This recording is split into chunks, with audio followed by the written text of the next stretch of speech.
Dictation शुरू होगी 3 second बाद। 3.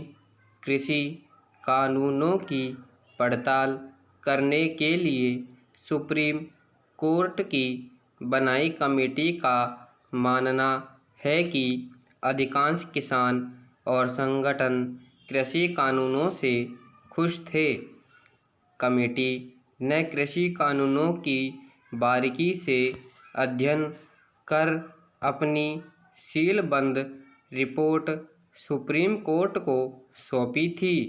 सवाल उठता है कि अगर अधिकांश किसान कृषि कानूनों के पक्ष में थे तो देश को इतने बड़े किसान आंदोलन का सामना क्यों करना पड़ा? क्यों सरकार को आखिरकार इन कानूनों को वापस लेना पड़ा?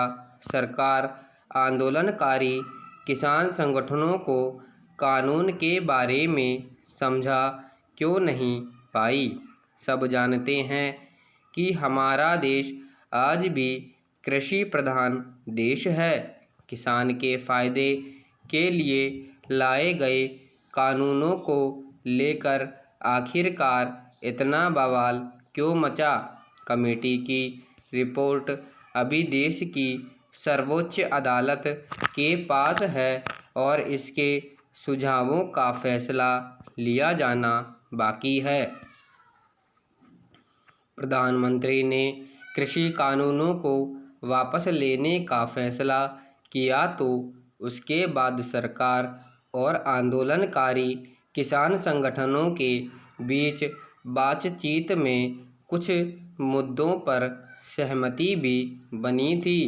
इस बात को लेकर 3 महीने हो चुके हैं। 5 राज्यों के चुनाव भी खत्म हो चुके हैं। इन राज्यों के किसान अपने अपने राज्यों में नई सरकारें भी चुन चुके हैं। जो हो गया वह अतीत था, लेकिन अब जो होना है उस पर किसानों का भविष्य निर्भर करेगा। न्यूनतम समर्थन मूल्य से लेकर किसान संगठनों की अन्य चिंताओं पर सुप्रीम कोर्ट की कमेटी ने विस्तार से अध्ययन किया होगा। सवाल यह है कि क्या सरकार किसान संगठन पुरानी कड़वाहट को भुलाकर नई दिशा में कदम आगे बढ़ाने पर सहमत होंगे? दोनों पक्षों को यह भी सोचना होगा कि देश आज जिस दौर से गुजर रहा है वहाँ टकराव का रास्ता ठीक नहीं। टकराव से किसी भी पक्ष को फायदा नहीं होने वाला, फिर इससे देश का विकास भी बाधित होता है। सबको पता है कि पिछले 2 साल देश कोरोना की मार से सहमा रहा, अब भी इसका प्रभाव है। इस बीच रूस और यूक्रेन आर्थिक युद्ध परेशानियों को बढ़ा रहा है। यह बात माननी होगी कि रूस पर लगे आर्थिक प्रतिबंधों का असर हम पर पड़े बिना नहीं रहेगा। पिछले 25 दिनों से चल रहा यह युद्ध किस करवट बैठेगा कोई नहीं जानता। हालात को देखते हुए सरकार और किसान संगठनों को ऐसे स्थायी समझौते की दिशा में आगे बढ़ना चाहिए जिससे किसानों की समस्याओं का समाधान हो। इसमें सवाल किसी की जीत या हार का नहीं है, सवाल सिर्फ और सिर्फ किसान की खुशहाली का है। किसान खुशहाल होंगे तो देश भी खुशहाल होगा। इस वर्ष जल दिवस पर भूजल पुनर्भरण पर जोर दिया गया है। जो भूजल दिखता ही नहीं उसे देखना, उसे देखने के लायक बनाना, अदृश्य भूजल को दृश्य बनाने के लिए भूजल पुनर्भरण करके भूजल का स्तर ऊपर लाना, ये इस बार के जल दिवस का लक्ष्य है। यदि भूजल नीचे जाता जाएगा, अदृश्य होता जाएगा, तो हमारे सामने, पूरी दुनिया के सामने बेपानी होकर, लाचार, बीमार और बेकार होकर उजड़ने का वातावरण बनेगा। आज पूरी दुनिया बेपानी, उजड़ते हुए लोग जब दूसरे देशों में जाते हैं तो वहाँ के लोग उनको जलवायु परिवर्तन शरणार्थी बोलते हैं। इससे तनाव बढ़ता है और यह तनाव तीसरे विश्व युद्ध को बुलावा दे रहा है। विश्व जल दिवस में शांति कायम करने का संकल्प देता है। अदृश्य हो चुके भूजल भंडारों को दृश्य बनाना, चेतना जगाना विश्व जल दिवस का लक्ष्य है।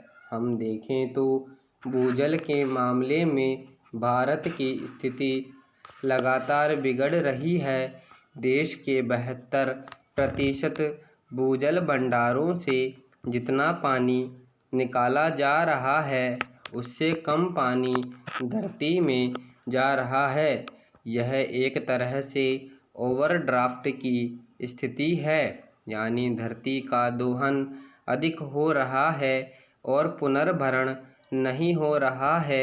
ऐसे हालात में हमारे 72% भूभाग में है। यदि भारत में 2-3 से ज़्यादा भूभंडार खाली हो जाएंगे तो हालात विकट हो सकते हैं।